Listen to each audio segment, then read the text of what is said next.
어느 20대 아들이 어머니와 말다툼을 하게 되었고 언성이 커지고 소리를 질러댔어요. 어머니는 그런 아들 때문에 슬퍼했고 눈물을 흘리게 되었습니다. 그런 일이 있은 후 며칠 뒤에 이 아들은 아버지와 둘이서 어느 곳인가를 갈 일이 있어 함께 차를 타고 가게 되었어요. 그때 아버지가 아들에게 나직한 음성으로 이렇게 물으시는 것이었습니다. 넌 나중에 내 애인이 있는데 어떤 남자가 내 애인을 울리면 어떻게 하겠니? 그랬더니 이 아들이 즉시 아니 그런 놈을 그냥 놔둬요? 팍 뒤지게 패줘야지요. 그러자 아버지 하시는 말씀, 내 엄마 울리지 마라. 내가 가장 사랑하는 여인이거든. 그러셨어요. 여러분, 오늘 어버이 주일이고 이 효도에 대한 말씀 1년에 적어도 한 번 이상은 들어야 되는데 또 들으셔야 됩니다. 물론 다 대상이 되시는 분들도 계시고 또 그래도 부모님들이 계셔서 효도해야 될 분도 계신데 여러분은 어떻습니까? 부모님에게 효도를 잘하고 있습니까? 요즘 가장 많이 나오는 홈쇼핑에서도 그렇고 또 여러 보험회사에서도 그렇고 많이 즐겨 쓰고 떠들어대는 것이 바로 실버 세대입니다. 실버 세대. 나이가 드시니까 머리가 시끗시끗 백발 은발이 되었기 때문에 그래서 실버 세대, 노인 세대를 그렇게 점잖게 표현을 해요. 가족을 먹여 살리려고 수십 년간 생업에 매달리다가 자식을 키우느라고 진액을 다 쏟고 어느새 정신 차려보니까 이미 머리도 허옇게 새고 몸도 쇠약해서 마음먹은 대로 움직이기 힘들고 그래도 공들여 키운 자식이라고는 그래도 한두 명이 있는데 이것들이 말을 안 듣고 자기 잘난 맛에 살고 있으니 정말 살맛나지 않는 실버 세대입니다. 이 시대는 정말 불효의 시대예요. 디모데 후서 3장 2절에 사람들이 자기를 사랑하며 돈을 사랑하며 자랑하며 교만하며 비방하며 부모를 거역하며 감사하지 아니하며 거룩하지 아니하며 그랬어요. 이 말세의 두드러진 특징 가운데 하나가 부모를 거역하는 것인데 이 시대가 바로 말세, 극한 말세요. 부모님을 거역하는 불효의 시대입니다. 오늘 본문 말씀도 그것이에요. 불효에 대한 말씀입니다. 여기 4절부터 6절까지 주신 말씀, 하나님께서 내 부모를 공경하라 하셨는데 또 부모님을 비방하지 말라고 말씀하셨는데 아버지에게나 어머니에게 말씀하기를 내가 들이 유익하게 할 것을 하나님께 드림이 되었다. 그것을 마가복음에서는 고르반이라고 해요. 고르반이라는 제도가 있습니다. 그것은 하나님의 은혜를 받아서 자기의 기원했던 것, 기도했던 것, 소원했던 것이 이루어진 데 대한 그런 감사의 마음으로 하나님에게 바치는 그런 물질을 말하는 거예요. 처음 취지는 얼마나 좋습니까? 하나님의 은혜에 감사해서 그래서 하나님께 바치는 물질인데요. 그런데 이것이 시간이 흘러가고 시대가 흘러가면서 변질되었어요. 예수님 당시에는 바리새인을 비롯한 많은 유대인들이 부모 공경에 대한 소홀함을 핑계대기 위해서 물질을 하나님께 다 드린 바가 되었다. 하나님께 선하여 드린 바 되었기 때문에 이제는 더 이상 부모님에게 드릴 것이 없다. 6절에 그 부모를 공경할 것이 없다 하여 너희의 전통으로 하나님의 말씀을 폐하는도다. 고르반 제도는 성경에 기록되어져 있는 하나님의 명령이 아니에요. 단지 좋은 뜻에서 시작되어져 있는 전통일 뿐이죠.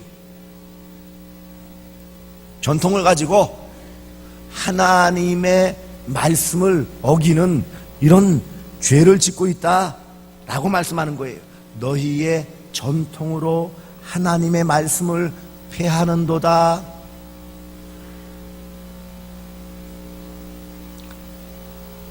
오늘날 참 이 효도라는 말을 많이 강조하지만 그렇게 강조하면 강조할수록 공허하게 느껴지는 것은 현실에서는 예전만큼, 우리 이전 세대만큼 효도를 실천하지 못하는 데 있습니다. 참 한편으로는 젊은 세대를 바라보면서 참 효도하기 어렵다, 공경하기 어렵겠다 라는 생각이 들기도 해요. 왜 그렇습니까? 경제적인 여유가 별로 없어요. 결혼하려면 몇 천만 원에서 억대까지 들어간다고 합니다. 평균이 그러니 좀 괜찮은 사람들은 뭐 마음껏 쓸 것이고, 가난하고 어려워도 어찌되었던 집은 못 사도 전세라도 해야지,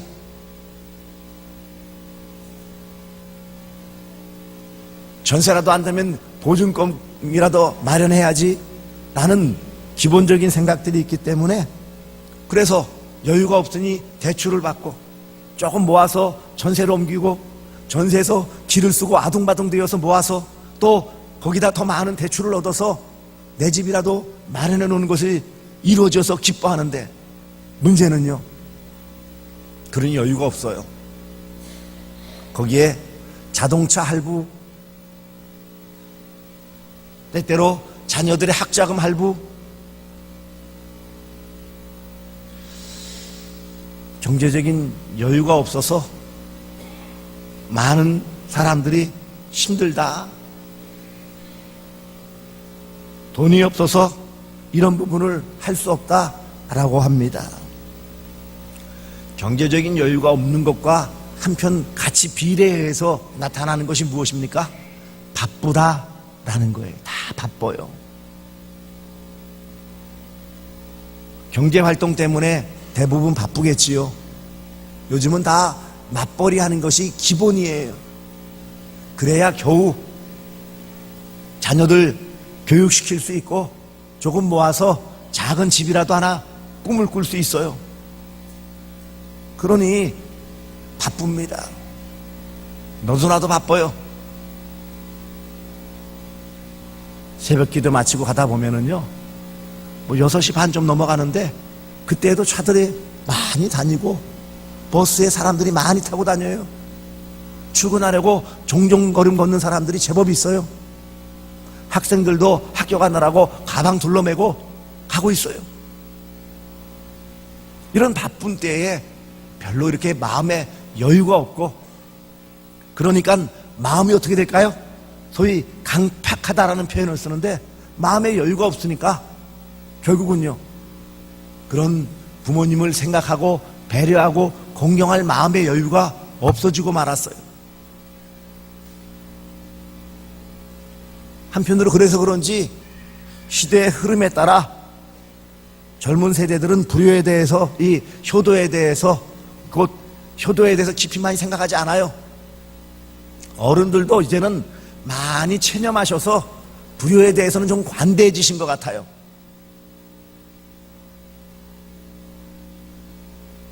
세상 풍속을 조차 하나님이 명령하신 내 부모를 공경하라라는 이 계명, 우리가 이 땅을 살아가는데 반드시 지켜야 될 10가지 계명 가운데 5번째인 내 부모를 공경하라는 이 엄중한 명령을 우리는 제대로 지키지 않고 있어요.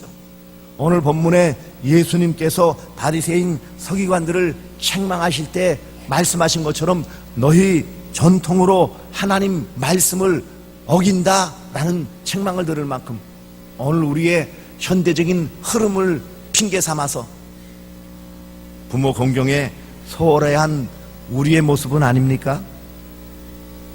왜 그런데 이렇게 시대에 뒤떨어진 이런 말씀, 적어도 3,000년 전, 3,500년 전 주신 말씀이고, 이 예수님의 말씀은 2,000년 전 그런 고대 시대의 말씀인데, 이런 말씀이 오늘 바쁘고 경제적인 여유가 없는 이런 시대에도 유효한 말씀일까요? 하나님의 뜻은 그렇다라는 것입니다. 시대가 아무리 흘러가고 세태가 변하여도 하나님의 이 뜻을 받들어 사는 것이 인생이 살아가는 가장 복된 길이기 때문에 하나님의 말씀대로 부모님을 공경하는 것, 곧 효도를 통해 육신의 부모님을 공경할 때 약속하신 복을 받아 누리며 더 나아가 영의 부모이신 하나님을 공경하는 것임을 깨닫게 되어지고 이 땅에서 주시는 많은 은혜와 복을 받아 누릴 수 있는 것이기 때문에 단지 윤리 도덕적인 차원에서의 부모 공경 효도가 아니라 더 깊은 뜻에서 인간의 도리를 다할 뿐만 아니라 하나님의 뜻을 이루어 드리는 것이기 때문에 부모를 공경하는 효도는 반드시 아무리 시대가 바뀌고 세태가 변질되어도 하나님의 뜻을 이루어 부모님에게 효도하는 것은 마땅한 의무요 책임이다 라는 것을 분명하게 말씀하십니다. 사랑하는 성도들이여 기억하시기 바랍니다. 내 부모를 공경하라. 그리하면 내 하나님 여호와가 내게 준 땅에서 내 생명이 길리라. 그래서 약속 있는 이런 계명이다. 이 복이 따라가는 계명, 그것은 5계명밖에 없어요. 다른 계명 1계명부터 4계명까지 6계명부터 10계명까지에 거기에 조건부로 복을 달아놓은 계명이 있습니까? 없습니까? 살인하지 말라. 살인하지 않으면은 내가 이 땅에서 물질의 복을 받으리라. 그런 조건이 없어요.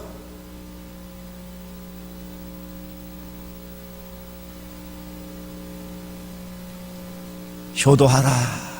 이것이 바로 하나님 아버지의 뜻입니다. 공경하라 라는 것은 이 소홀히 여기지 말라는 거예요. 신명기 27장 16절에 그의 부모를 경홀히 여기는 자는 저주를 받을 것이라 그랬어요. 이 경홀히 여긴다라는 것은 말이나 행동이 가볍고 탐탁하지 않은 것이에요. 경박하게 소홀한 거예요. 한마디로 말하면 부모님 공경에 소홀히 한 것이 바로 경홀히 여기는 거예요.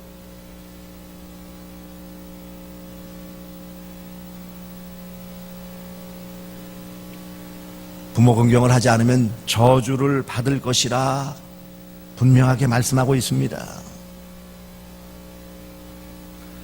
그러므로 부모님을 공경하는 것, 소홀히 여기지 않는 것, 귀중하게 여기고 가치 있게 여기고 감사하는 마음을 갖는 것이 바로 공경하는 것입니다.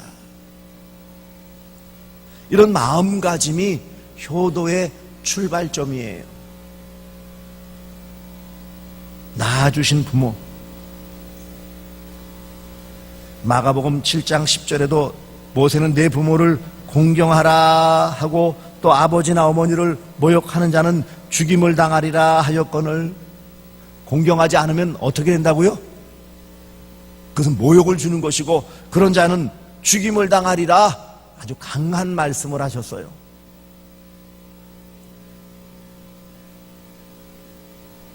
소홀히 여기는 것이 바로 불효입니다. 부모님에게 관계에 있어서나 모든 면에서 소홀히 함이 바로 공경하지 않는 것이요, 이것은 하나님이 기뻐하시지 않는 모습입니다. 또한 두 번째는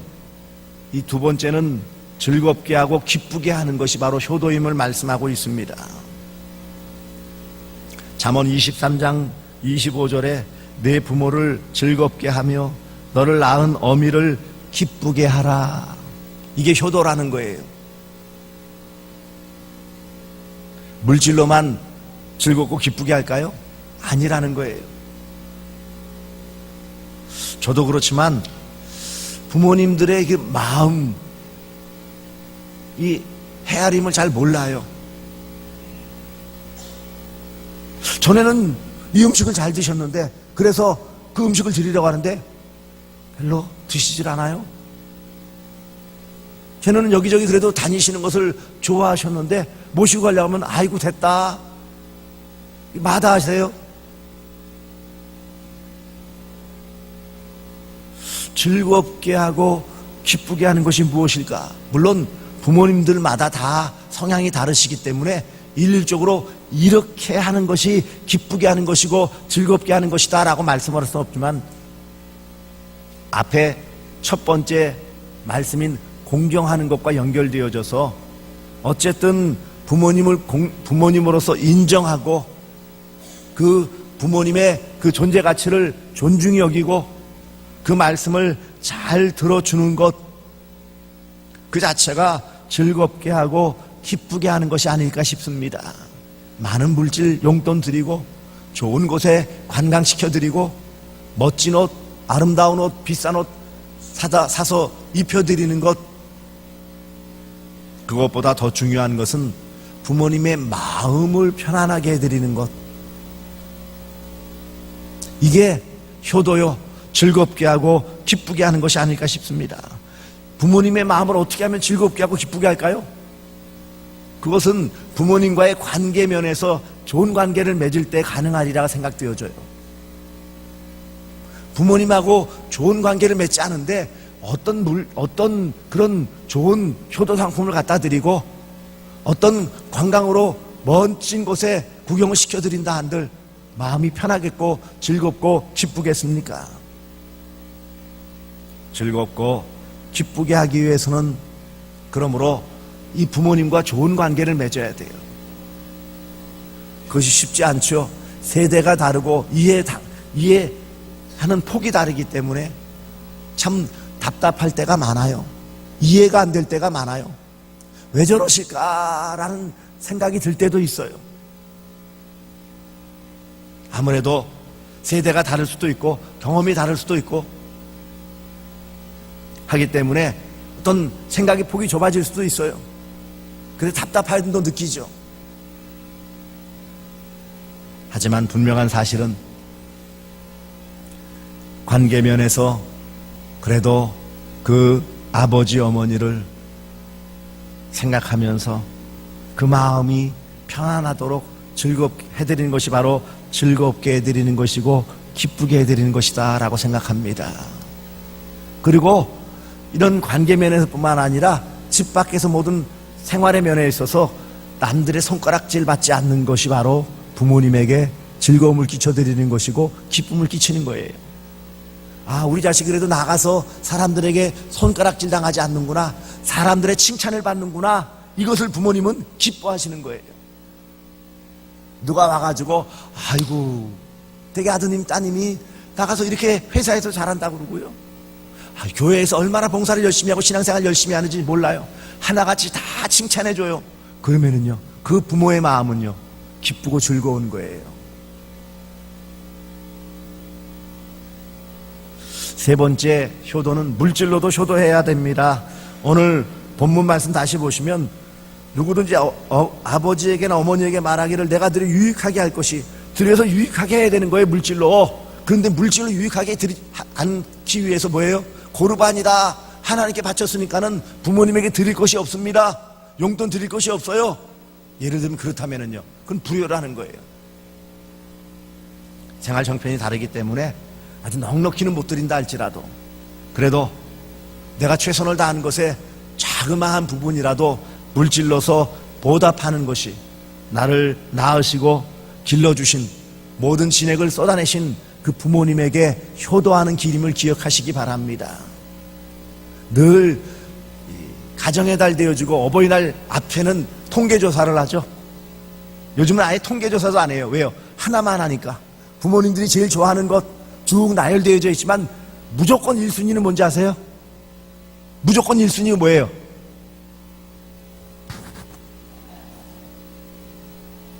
아이고 나 뭐 다 필요 없단다. 그냥 뭐 다 있고 모두 있고. 그 말은 뭐예요? 뭘로 달라는 거예요? 돈으로 달라 이거예요. 물질로 효도해야 돼요, 여러분. 내 형편에서 최선을 다해야 돼요. 내가 믿는 하나님께 내 최선을 다한 열매로 11절을 드리고 감사함을 드리고 헌금을 드리듯이 내 낳은 어머니 아버지에게, 아버지 어머니에게 물질로 효도하는 것은 마땅한 일이에요. 우리 같은 노회에 지금 부노회장이신 김덕주 목사는 그 집안 전통이 그거랍니다. 너 열심히 이제 키워줘서 사회생활하고 직장생활하니까 너희들 월급 받지. 그 중에 10분의 1은 약속대로 하나님께 무조건 바쳐. 그 다음에 또 10분의 1은 부모님에게 드려. 지금도 매달 봉투로 갖다 방문할 때는 봉투로 아니면 계좌로 딱딱 11조를 월급의 11조를 부모님에게 드린대요. 여러분은 어떻습니까?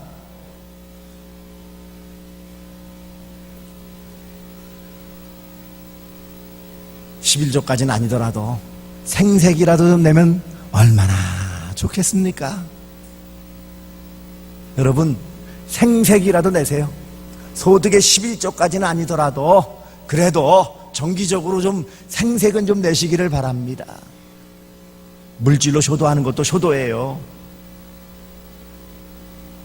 네 번째는요, 신약적인 표현으로서 순종입니다.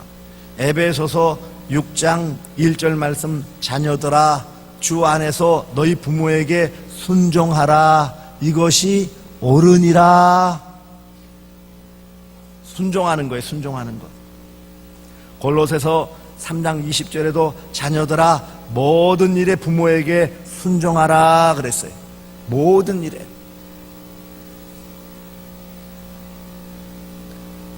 효도하는 네 번째 방법은 순종입니다. 순종. 말을 따르는 거예요. 그 말씀을 따르는 것이에요. 물론 세대 차이가 있고 여러 환경적인 차이가 있고 하기 때문에 그 말씀을 무조건 100% 다 따라야 된다는 말씀보다는 그 의도를, 그 뜻을 존중히 여기라는 거예요.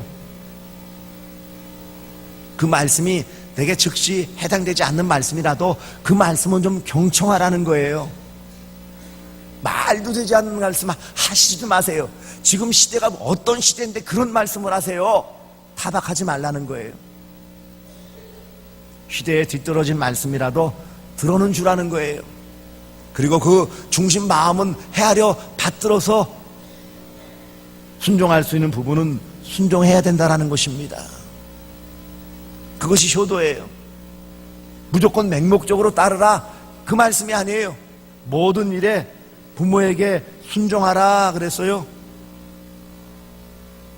주 안에서 너희 부모에게 순종하라 그랬어요. 신앙 틀이 있고요. 범사에 또한 모든 그런 상식적인 틀이 있기에 그 안에서 부모님의 뜻을 잘 받들어라. 이것이 효도하는 길이다 라는 가르침입니다.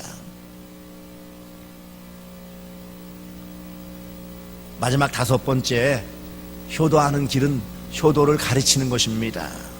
디모데전서 5장 4절 말씀, 만일 어떤 과부에게 자녀나 손자들이 있거든 그들로 먼저 자기 집에서 효를 행하여 부모에게 보답하기를 배우게 하라. 이것이 하나님 앞에 받으실 만한 것이니라.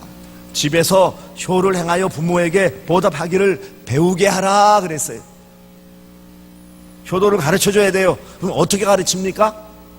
원래 교육학에서 가장 좋은 학습 방법은 가르치는 거라고 그래요. 잘 모르지만 서로가 서로에게 가르치면은요, 그 내용이 자기의 머리에 쏙쏙 들어와서 잘 정리되어진다고 그래요. 그러니 효도하는 방법 중에 가장 좋은 효도의 방법은 효도를 가르치는데 어떻게 해야 된다고요? 실천하면 돼요. 내가 몸소 효도를 잘 부모님에게 하면 내 자녀들은 나의 효도하는 것을 보고 그 자녀들이 본받는 거예요.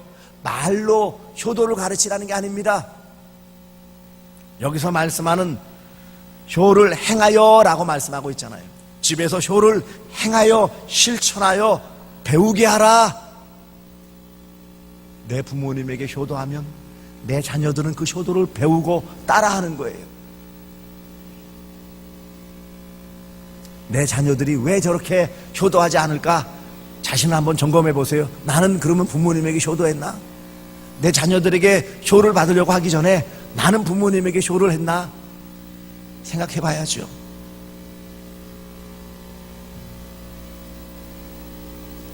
효도는 하나님의 명령입니다.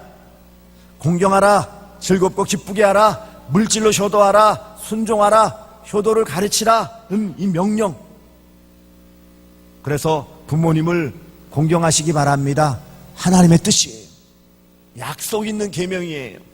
그러므로 효도하는 모든 그런 성도는 부모님을 경홀히 여기지 않아요. 우습게 여기지 않는다는 거예요.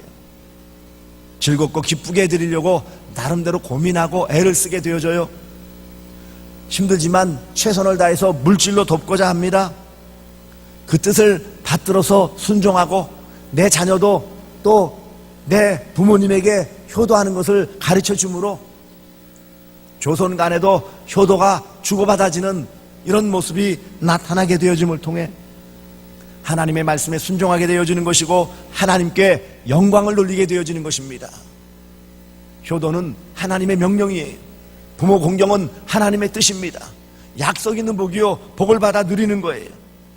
미국의 어느 신문에 실제로 났던 일입니다. 내용인즉슨 자기 아버지가 수년 전부터 중풍과 치매로 병석에 누워 계시는데 그동안 밥도 먹여드리고 대소변도 받아내었는데 긴 병에 효자가 없다고 이제는 지쳐서 더 감당할 수 없어서 생각 끝에 아버지를 팔려고 결심하고 광고를 내니 $10,000에 아버지를 사갈 사람은 전화를 해달라는 것입니다. 얼마나 해괴한 그런 광고예요. 대부분의 사람들은 미친 사람, 이런 불효한, 아니 아무리 힘들어도 그래 광고까지 내가지고 아버지를 $10,000에 팔아먹어, 이런 불효막심한 놈 손가락질을 해줬어요. 그런데 그 광고를 봤던 어떤 젊은 남자가 광고를 낸 그 사람 전화번호로 전화를 했어요. 그러자 광고를 냈던 사람이 그 전화를 건 젊은이에게 치매 환자 돌보는 것이 쉬운 일이 아니니 일주일간 더 생각해보고 꼭 아버지를 사고 싶다고 생각이 들거든 다시 전화를 해달라고 했어요. 그 일주일이 되는 날 그 젊은이는 그간 깊이 생각하여 보았지만 역시 아버지를 사서 모시기로 그 젊은 부인과 또 자녀들과 합의를 했다는 것입니다. 그래서 광고를 냈던 사람이 그 젊은이에게 결심한 이유를 물어보았더니 대답하기를 자기네는 어릴 때부터 이 고아원에서 자라서 부모님의 얼굴도 모르고 자랐고 지금은 결혼하여 아들, 딸 낳고 복된 가정을 이루고 살지만 아버지, 어머니라고 부르면서 모시고 살 수 있는 분이 계시면 참 좋겠다. 그리고 자기의 자녀들도 할아버지, 할머니가 계셨으면 좋겠다고 하여 넉넉한 형편은 아니지만 아버지를 살 수만 있다면 사서라도 자기를 낳으신 친아버지 같이 모시면서 효도를 하고 싶다는 것입니다. 그 말을 들은 아버지를 판다고 광고를 낸 사람이 다시 한번 정말로 우리 아버지를 사서 모실 결심이 되었으면 $10,000를 가지고 이 주소로 찾아오라 오는 것이었어요. 젊은이 내외는 약속한 그 시간에 이제 자신들에게 아버지가 생긴다라는 기쁨 때문에 주소를 갖고 찾아가 보았는데 미국에서도 부자들만 사는 마을, 큰 집이 있는 마을로 가는 거예요. 이상하다. 왜 이런 데서 이 주소가 되어져 있지 그랬어요. 잘못 찾아간다 싶어서 문표를 보니 그 주소지나 이름을 확인해 보니까는 광고를 낸 사람과 똑같습니다. 일단 모르니까 배를 누르는데 그 집에서 일하는 하인이 나서 문을 열어주었어요. 대문을 열고 들어갔더니 마당에는 큰 수영장이 있고 최고급 차가 몇 대가 세워져 있어요. 집 안으로 들어가니 실내는 호텔과 같이 꾸며져 있는데 거기에 점잖게 생긴 노신사가 앉아 있습니다. 이 젊은이 내외는 살기가 어려워서 아버지를 파는 것인 줄 알고 왔는데 뭐가 이게 분위기가 잘못되었다 어리둥절하는데, 그런데 왜 이런 집, 이런 부자가 왜 아버지를 판다고 했을까 이해가 되지 않는 거예요. 멍하니 있는 이 젊은 부부에게 이 가까이 와서 소파에 앉으라고 하고 이 노신사가 왜 그렇게 됐는지 자초지종을 얘기하는 거예요. 이 노신사가 하는 말이 내가 광고를 낸 사람이 맞는데 젊은이의 과거를 다시 한번 듣고 그 결심이 진실됨을 확인한 다음에 정말로 $10,000에 아버지를 사서 친부모같이 모시길 그런 마음이 있어서 실천에 옮기는지 확인해 보고 싶었다라는 거예요. 실은 자신이 그런 젊은이가 있는지 그런 사람이 있는지를 확인하고 싶어서 거짓으로 이 광고를 냈다는 것입니다. 깜짝 놀라는 이 젊은 부부에게 노 신사가 웃으면서 하는 말이, 내가 나이는 많고 자식은 없기에 자식이 될 만한 착한 사람을 구하려고 거짓 광고를 낸 것인데 젊은이를 만나게 되어 반갑다고 하시면서, 이제 너는 내 아들, 하나밖에 없는 아들이 되고 딸이 되었으니 이 집을 비롯한 나의 모든 재산이 다 이제 내 것이 될 것이다. 그리고 이제 변호사에게 시켜서 이런 모든 절차를 밟으라, 법적인 절차를 밟으라. 그러고 또 비서와 일하는 사람들을 시켜서 빨리 집에 가서 아내와 그 부인과 자녀들을 다 데리고 와서 이곳에 와서 함께 살게 하자라고 말하는 것이었습니다. 불효의 시대에 사서라도 이 효도를 하고 싶은, 왜요? 고아원에 자라서 효도하고 싶어도 할 수 없는 이 젊은 부부, 불효의 시대에 그런 사람이 있을까?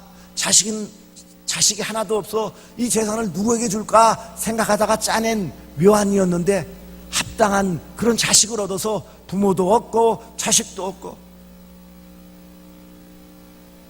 노년을 행복하게 보내고 그 시대에 부모를 모시고 행복하게, 물론 물질의 복은 덤으로 얻은 것이죠. 분명히 출애굽기 20장 12절에도 내게 준 땅에서 내 생명이 길리라 그랬어요. 신명기 5장 16절에는 복을 누릴 것을 분명하게 말씀하시고 계십니다. 그러므로 사랑하는 성도들이요, 내 부모를 공경하라, 효도하라는 이 명령을 따라 효도함을 통해 하나님 주신 장수의 복과 물질의 복과 건강의 복과 이 땅에서 하나님 주시는 영육간의 풍성한 복을 받아 누리시기를 주 예수 그리스도의 이름으로 축복합니다.